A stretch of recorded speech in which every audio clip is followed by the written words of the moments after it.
Morning, everyone. Morning. I've just realised what t-shirt I've got on. Say hello, Toffs. Who's that? Say hello. Chi-Chi.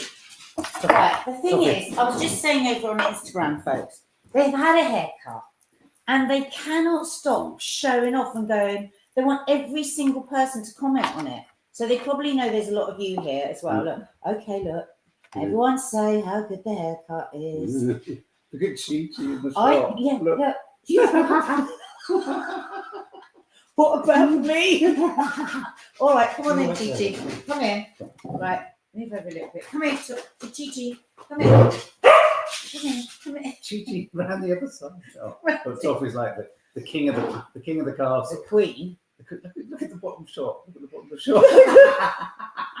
Can you see her? Can you see her, guys?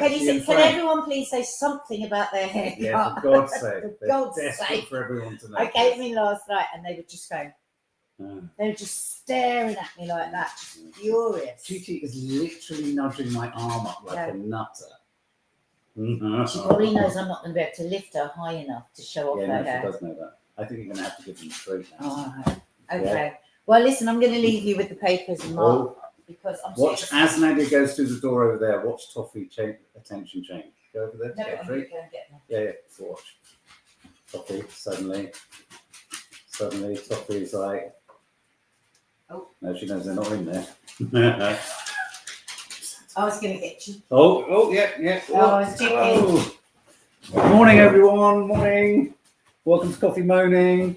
Very, very backlit, which is why I've put the light right on the table. But it's so beautiful out there. It's an absolutely stunning day.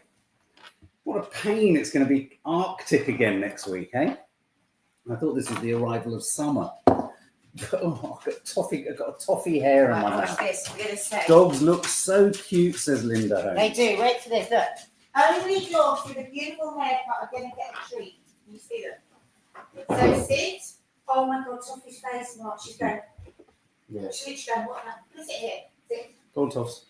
Sit. He wants a treat. Stay. For those of you listening on podcast, this is infuriating. The tongue is going like a crazy. So the dogs are getting their treats in the garden.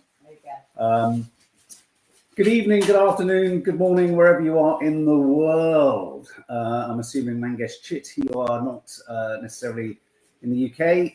You're new to the channel. Steph Schultz, welcome. Victoria Moore, welcome. Deborah Holdsworth, Stuart G. How are you all? Gone through the papers today. What an odd day. As we speak, I believe there's a man scaling Big Ben with a Palestinian flag on it. Really? I think if you look online, I don't know how he's doing, but apparently it's causing a to-do. Text incoming from Dina. Be prepared for expletives. Beautiful sunny spring day here in colour coats. If you fancy a mug, there will be a link pinned to the top of the comments after the live.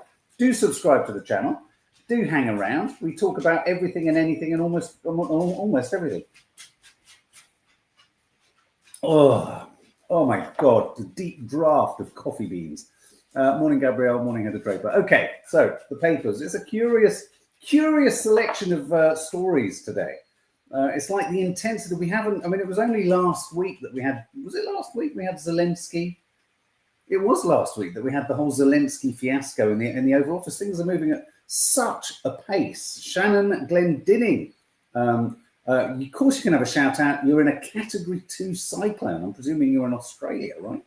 Bloody hell. Take care. Batten down the hatches and tie everything down. So it's not been a weekend where actually Trump's completely thrown the cat amongst the pigeons. But Putin, Trump, they're threaded through most of the headlines. So the front of the Daily Mail, how many more Putin spies in UK? This is the story that many of the papers are leading on. Bulgarian espionage cell convicted of plotting honey traps and kidnaps for Moscow. Police warn of surge in Russian activity. Now, I'm not one to badmouth or place name shame a place, but Great Yarmouth. Isn't it funny how these great big spy stories happen in such sort of, I suppose that's why they happen in such unexpected places. You sort of think, I don't know why, you always sort of think Mayfair, you always think central London or city or urban, or even really rural, but you don't think Great Yarmouth. Anyway, honey trap spies face jail is also on the front of the Mirror. That's horrible. The honey trap concept is something, isn't it? If Bulgarians have cells here, you can bet the Hungarian. I think everyone's got a cell here, haven't they? When I say cell, we don't mean prison cell. We mean like a cell. Just get rid of that. So yeah, honey trap spies face jail. 3 Bulgarians who plotted honey trap stings to snare their targets have been convicted of spying for tyrant Vladimir Putin. They were based in I don't know why this is funny, they were based in a guest house in Great Yarmouth. Oh yes, of course, by the way, it's International Women's Day. Of course, all the women in my life are my International Women of the Day. It goes without saying. And I tell them that almost every day. Despicable. Vlad minions spy ring. You often sort of walk, I don't know, you sort of see these kind of smashed up sort of buildings, don't you, on the seafront, and you think, what the fuck goes on in there? It's a bed and breakfast too. Actually, it goes there, and you think, oh right, okay. Vladimir's Bulgarian spies. They even had a minion nailed to the wall, because you get it, they're Vladimir's minions. But then, well, let's push on to the front of the Times. They're talking about what Donald Trump has said about Putin. Putin's only doing what anyone else would, says Trump. Can anyone work out what the fuck Trump is saying, doing, or what his position is on anything? Every minute of every day. Next minute, he's going to introduce sanctions against Russia. The next minute, he's punching Zelensky in the face. But yesterday, he said, Russia wants to end the war. President Trump said he finds it easier to deal with Russia than Ukraine. I wonder why. It's sort of like appeals to like. As he claimed that President Putin was just doing what anybody else would do by intensifying his bombing of the war-torn country. Trump isn't complicated. He wants the mineral. He's so uncomplicated, but in his uncomplicated bull in a china shop approach, he leaves the problem is that everyone else in every other country, and Starmer has fallen foul of this, is trying to elicit a sort of policy or a strategy out of chaos. As we try and rebuild the world, we're trying to think, well, maybe if we do this, then he'll be like this. Doesn't matter. It changes every minute. I mean, the next thing is he started saying it's the end of the road for Iran. I mean, no sooner is one complete nightmare erupting in one part of the world, courtesy of Trump, then he moves on. So we're going to have the Iranian nightmare in a minute. Lab nukes. It's the end of the road. We're very close to the end. I don't know what road that is, but it's a road and it's a big road. We're at the end. Putin's strikes on Ukraine are what anyone else would do, says Trump. So lots of the papers leading with this quote. It's just what anyone else would do. Don blasts Putin, then backs him. It's just crazy. Oh, look, Louisa Hackett, Nadia Mark, my cup arrived. So drinking my coffee from it now. Sent a pic to Nads and coffee moaning like Nads ass. Thank you. I love it. Great. We'll repost it. If you want it reposted, let us know when you send them to us on Instagram. We'll give you up. Oh, I'll send it to you. Afterwards. Yeah, Don blasts Putin, then backs him. I mean, it's just so weird. Trump just wants to be in the head. I don't even think he wants to be in the head. He just wants the deal. Is the art of the deal. The deal. I quite like this headline because this is quite accurate. I like this headline. I don't know why it makes me. I have to say though, and this is naughty. I think it's quite satisfying. Is the opposite of unedifying, Nads, edifying? I think it's quite edifying seeing politicians around the world and leaders who've sat, let's be brutally honest, in their often fat cat comfy lives, deciding what everyone can do, like Ursula von der Leyen or whatever her name is. But look, breakneck pace of US moves is shredding nerves. I mean, this isn't meant to be funny. There is trepidation in Downing Street as the Prime Minister waits for Trump's next intervention. And I think that's an important thing that Sharon Carter says. Thanks, Sharon, for throwing this into the... Oh, sorry, got the wrong one up. Sharon Carter. I don't think USA were ever our allies. They were only on our side when it suited them and what they could profit from. I think you're absolutely right. I think we have fallen into a codependent relationship with a country that's not really given a fuck about any of us. And it's only ever given a fuck about any of us when it suited them. And I've said this a few times. I think what we're getting from Donald is the most unvarnished version of the same America there has always been. He's just articulating what they've all wanted to say, but they kind of know they can't. So I think the sooner, you know what? Here's my thought. I think the sooner we get over it, the sooner we process the divorce, crack on, and then Putin can destroy us. Chin chin. Breakneck pace as US moves is shredding nerves. This is slightly concerning though. In Poland, training for every adult man in military reserve force plan. Now, when I read this, I think I'd be lying if I didn't say every man in this country suddenly went. Okay, here's a question. Is it sexist? I remember Maddie saying a long time ago, very funny. She said, yeah, we're all feminists until conscription happens. And at that point, it's like, nah, out the building. Is it sexist to say that it's a man's job to fight the war? Poland's government is working on a plan to prepare large-scale military training for every adult male.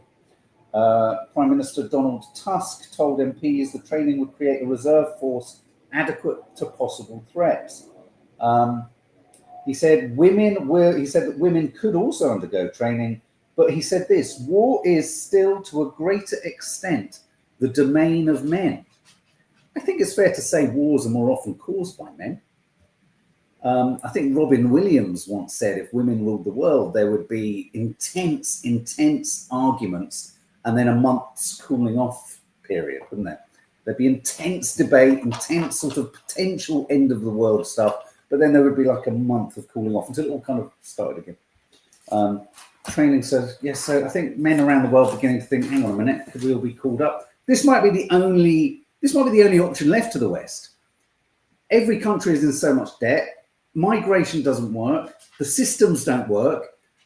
There's no new way for the rich to get richer unless you just basically call everything slavery. So I know what, let's throw the entire Swanee down the plug hole and then we can start again from scratch.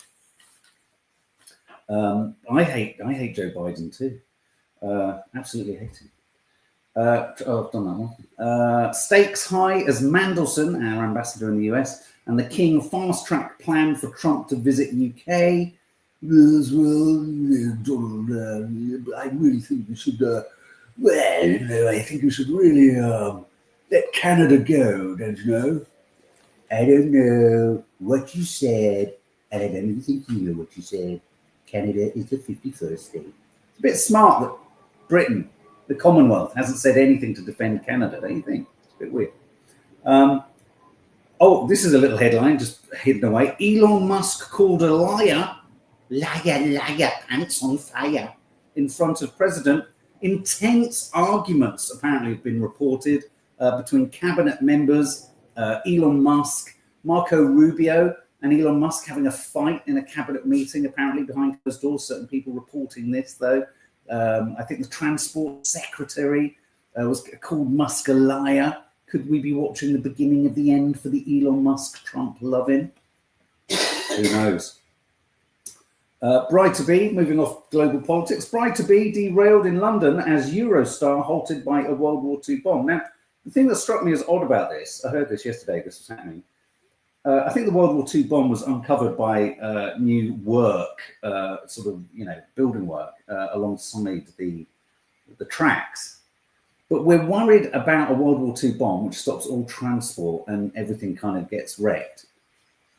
And we're about to go to war.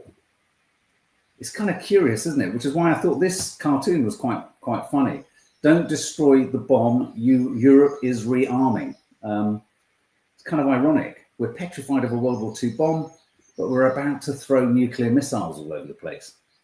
So, outrage as eco-zealots have their jail terms slashed. I'm not outraged. I'm not outraged at all. The decision by appeal judges to slash the jail terms handed down to eco-zealots risks sending a dangerous message to other activists, says the most out-of-touch Conservative MP Robert Jenricks the world has ever met. The party's justice spokesman, Robert Jenrick, blasted the reduction in sentences. The founder, Roger Hallam of Just Stop Oil, has had his 5-year sentence reduced to 4. Some of the others have had them reduced from 4 down to 3. And by all accounts, they'll probably all be out in 18 months. We've talked a lot about how I think sometimes I just find the targets of Just Stop Oil seem to be misguided, but the message isn't misguided. The fact that we can't imagine or see what they're upset about just speaks to a laziness and a self-interestedness in the vast majority of people. That's not to say, as I've said, we've said it many times on this channel, I do think, someone in there Roger Hallam, someone at the top needs to rethink attacking art and just everyday punters going about their lives.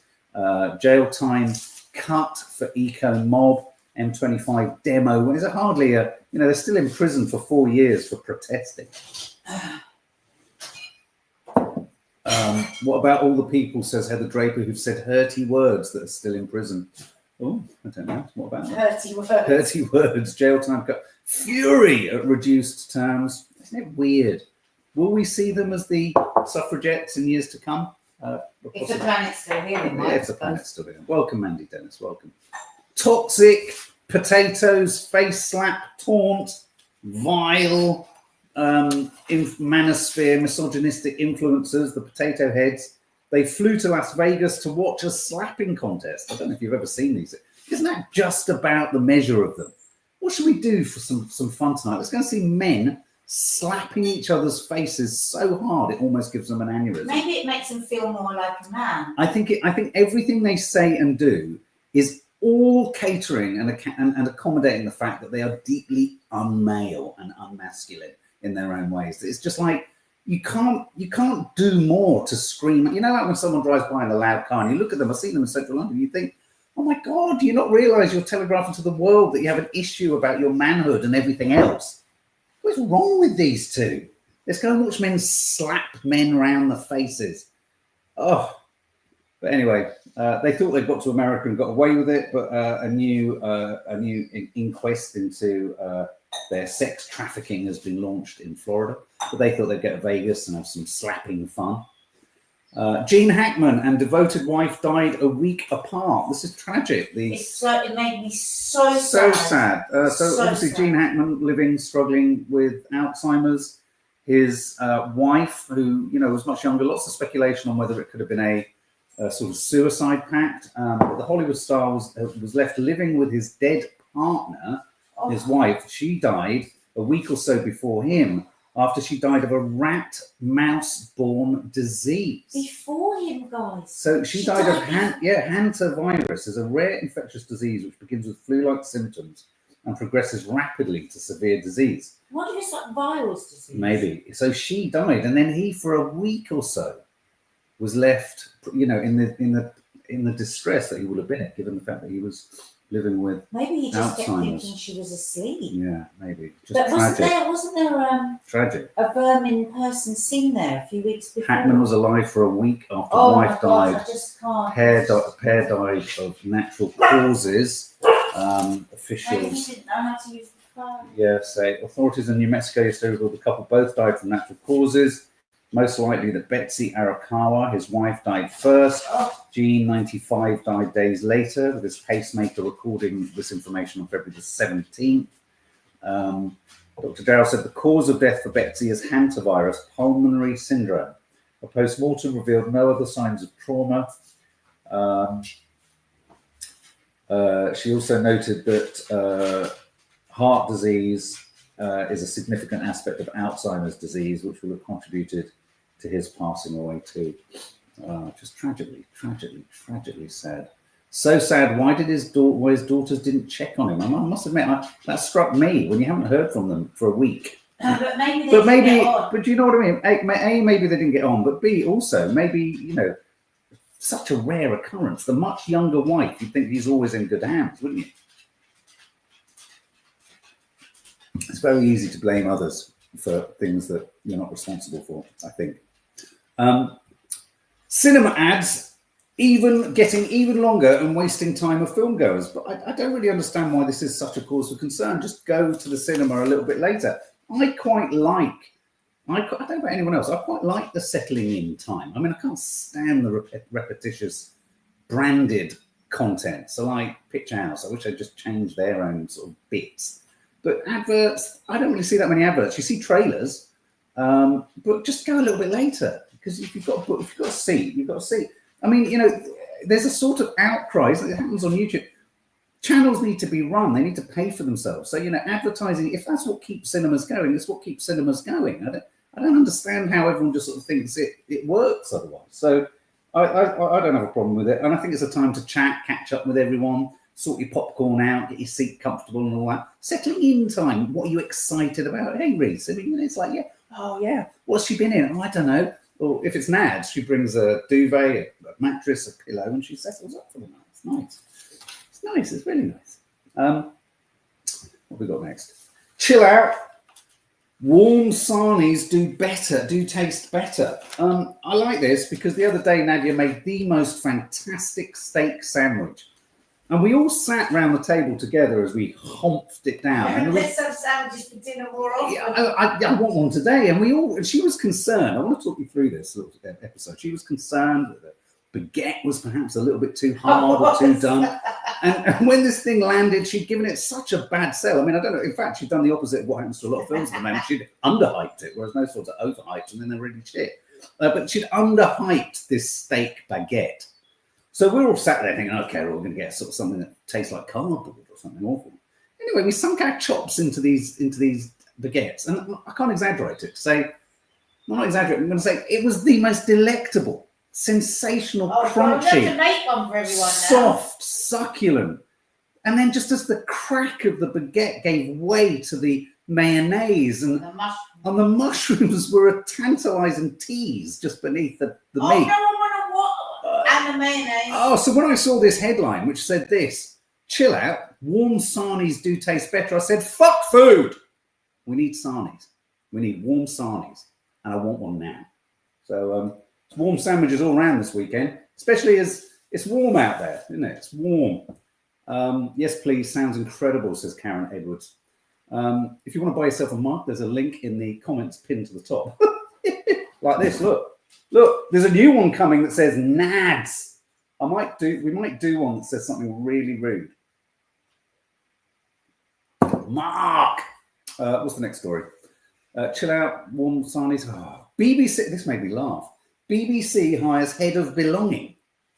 I thought it meant to say head of belongings. But no, this is head of belonging. The BBC, classic Daily Mail, the BBC is fleecing licence fee payers. They put fleecing in quotes, but they don't say who said it. They're fleecing licence fee payers by hiring a £125,000 a year head of belonging. That's as in, you need to belong. I imagine the head of belonging inviting people in and giving them a hug. We want you to feel like you belong. You belong. The head of belonging. The position was announced at a time when the BBC has admitted serious flaws. Oh God, here we go. Gaza. All right, it's just like, let's now never ever cover the plight of Palestinian children, eh? Let's just never do it. Forget the lemon drizzle. Meggs is now the Duchess of Drivel. Oh yes, Amanda Plotell must have been just wetting herself with excitement to get going on the Meghan Markle series. Look, it's not my cup of tea. Meghan Markle. Why does everyone have to be such a... But why does everyone have to be such a cow about it? And they've ordered season 2, and the Daily Mail. So you've got Platel, forget her lemon drizzle. Meggs is now the Duchess of Drivel. I mean, how long did that take? You're not a poet, Platel. Anyway, moving into the middle pages, they go in for a second punch. Her much mocked new TV show will return for a second series. Notice the dash hyphen, because it's already been filmed. As the Sussexes contemplate the potential end of their 80 million Netflix. Look, she made an eminently farcical, piss-takeable, memeable show in which we all just sat there and kind of gargared and goo-gooed and went, oh my God, this is so sort of spectacularly out of touch with the real world. But no different to so much other shit that comes out of LA. But you know what? I actually want to turn my brain off, and I might put it on in the background this weekend. So, but not everyone agrees. Meghan gets a Hollywood Bible bashing from Variety magazine. They say, with love, Meghan is made with a great deal of love, in that the greatest love of all is the one that a person has for herself.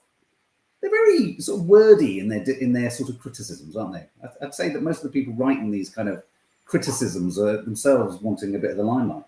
But anyway, yeah, no, that's the news that it hasn't gone down well with the critics, let's face it. But I don't know. I think it might be one of those things which is so bad it's good. Do you know what I mean? I think it's one of those. Grub in the tub. Are you having food in the bath? This classic Daily Star nonsense. Are you having a bubble bath? Rhyming slam for laugh. Brits love their takeaway, but almost half of them eat it in the bath. Nads, have you ever eaten any food in the bath? I've never eaten anything in the bath. No, because I like my food too much. And I'd be so terrified of dropping it and ruining it. Yeah. Oh, I see what you mean. Yeah. Or it melting or something like that. I mean, chocolate in the bath. I mean, who eats in the bath? Yes, me too. If critics hate it, it usually means it'll be a hit with pop culture. And also the great thing about it is for she doesn't care. Everyone will have clicked. The analytics at Netflix will have been sensational for the start of that show, probably bigger than anything else they put up as a lifestyle show. They don't care. That's enough to trigger season 2. Admittedly, they have already shot it. Anyway, I don't buy this story. I say fake news. I've never eaten grub in the tub in my life. In picture news, woman dressed as cello. This is really odd. Fancy trying a cello dress or a violin on the head? These just look like they've been superimposed, don't they? Bold designs are instrumental to brands being noticed at fashion. I mean, Fashion Week's become ridiculous now, isn't it? You go dressed as a house. You can just wear anything. I've come as a Tesla. It's just ridiculous. Or a mobile phone. Anyway, there's a woman there dressed as, for those of you listening, you might have to pop over here for a minute. See a woman who's actually wearing a cello. I kid you not. Image here of Kieran Culkin clutching his Oscar. It looks bigger than him, and it is. A nice win for him there earlier in the week at a real pain. It was a sort of a low-key Oscars, really, isn't it? It hasn't sort of. I can't say I felt the razzmatazz of it all, but maybe that's important. Look at this amazing set. This is the sun. This is the moon over the Blue Mosque. I have to tell you, the Blue Mosque. We've been there, we've seen it. It is a sensational thing. Give the idea 5 minutes, they blow it up. But look at that beautiful, beautiful shot of the moon there behind the Blue Mosque. Obviously, Ramadan. In fact, we were there, weren't we, Nads, when Ramadan started? You remember everyone was sat out on the land, out the grounds outside the Blue Mosque. This woman here, this is amazing. The first day of Lent marked with the traditional flower war in Galaxidi in Greece. You may be forgiven for thinking Marco Rubio, something happened there. He was also wearing is it for Ash Wednesday, the cross on his forehead? There was less the cross on his forehead, which obviously is a religious, I think a Catholic observance. He looked possessed himself. And this, another foodie story, which I said to Nads, you've got to do this. This is a remarkable story. How often do I pull news stories about food like this? This is a kebab pie. Now, look at that meat. I said to Nads, you've got to make this. This isn't any old pie. This is a kebab pie from the Boghall Butchers. It's just beaten over 900 entries to become the British Pie of the Year. Kebabs have long been devoured hungrily on night buses. Thankfully, much of my way through a kebab is far more pleasant. The blend of chicken and beef and a chili marinade works extremely well encased in pastry. Oh, no? Some of you saying no. Some of you are looking a little bit Oh, look at the doggy dogs. Of course, it's Crufts. Anyone who loves dogs are made to run around and anthropomorphized. Is that right? Turned into sort of humans and made to look really silly. And I forgot to photograph Shell Shocked. This, I can't believe this is actually a story. This is actually in the Star. Gail, that's Gail there. The hen takes 5 hours to lay a giant egg. There you go. I think I know Gail. All right, guys, that's your news. In half an hour, the Curly Cooks is landing. It's not live, but it is being premiered. So join in. You can all have a natter with each other whilst it's broadcasting. Tasty food in there too. Okay, guys, have a lovely day. Lots of love. And let me just say, Mandy Dennis, thank you so much. You've just gifted. Mandy Dennis has gifted 5 memberships. So 5 people will anonymously and suddenly find themselves privy to a long, great, big archive of no-name Sunday shows and access to all of those wonderful shows. So it's a Sunday show. It's a pre-recorded Sunday show landing tomorrow. Anyway, that's your lot. Have a lovely day, guys.